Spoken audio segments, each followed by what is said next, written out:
പിണറായി വിജയന്റെ വീട്ടിലെ റെയ്ഡ് സംബന്ധിച്ച കേരള പോലീസിനെയോ ആഭ്യന്തര വകുപ്പിനെയോ അറിയിച്ചിട്ടില്ലെന്ന ആഭ്യന്തരമന്ത്രി രമേശ് ചെന്നിത്തല. ക്രമസമാധാന പാലനത്തിലാണ് പോലീസിനെ വിന്യസിച്ചതെന്നും തിരുവനന്തപുരത്ത് നടന്നത് ആസൂത്രിതമായ ആക്രമണമാണെന്നും രമേശ് ചെന്നിത്തല പ്രതികരിച്ചു. കേരളത്തിൽ ഇഡി മുൻ മുഖ്യമന്ത്രി പിണറായി വിജയന്റെ വീട് റെയ്ഡ് ചെയ്യുന്നെന്നോ വിശദമായ പരിശോധനകൾ വിവിധ കേന്ദ്രങ്ങളിൽ നടത്തുന്നുവെന്നോ ഒരു വിവരവും കേരള പോലീസിന് ഉണ്ടായിരുന്നില്ല.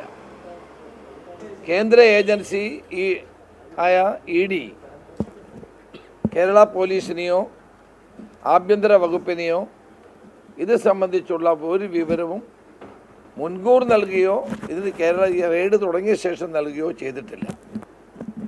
അപ്പം കേരള പോലീസിനോ ആഭ്യന്തര വകുപ്പിനോ ഇതേ സംബന്ധിച്ച് ഒരു വിവരവും ഉണ്ടായിരുന്നില്ല എന്നുള്ളതാണ് വാസ്തവം. എന്നാൽ റെയ്ഡ് തുടങ്ങിയ ശേഷം ഓരോ പിണറായിയിലും കോഴിക്കോടും ആളുകൾ തടിച്ചു കൂടുന്നത് കണ്ട് പോലീസ് ക്രമസമാധാനം നിലനിർത്തുക എന്നുള്ള ലക്ഷ്യത്തോടെ പോലീസ് അവിടെ സ്വമേധയാ എത്തുകയാണ് ഉണ്ടായത്. ഈ രണ്ട് സ്ഥലത്തും ഒരു പ്രശ്നങ്ങളുമില്ലാതെ ഇഡി ഉദ്യോഗസ്ഥന്മാർ പരിശോധന കഴിഞ്ഞ് തിരിച്ചു പോവുകയാണ് ഉണ്ടായത്.